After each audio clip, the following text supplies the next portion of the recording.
Oy oldin tojikistonlik bemorimizni operatsiya qilganmiz. Mana ko'rishingiz mumkin, quloq pardalari ideal turibdi.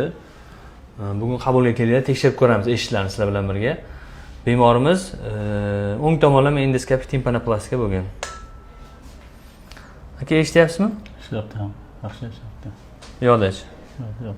Yo'qda yo'q, ha? Yo'qda yaxshi eshityapsiz. Qayoqda yaxshi eshityapsiz? Yaxshi. O'ngdami, chapdami? Unda. O'ngda. O'ng tomonlama endoskopik timpanoplastika bo'lgan bemorimizni eshish darajasini tekshirib ko'ramiz. Aka, bu quloqni yopasiz qo'lingiz bilan. Operatsiya bo'lgan quloq ochiq turadi. Men sizga son aytaman. 16, 17, 28 javob aytasiz, xo'p? Eshitsangiz eshitdim deb son qaytarasiz.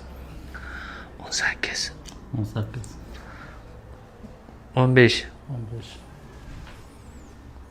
14, 14, 16, 16, 48, 48, 66. 66.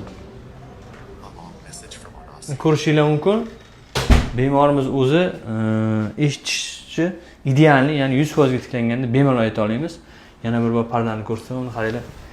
Vobshe chiroyli turibdi. O'zimga rosa yoqib ketdi, o'shaning uchun videoga oldim. Rahmat. Zo'r.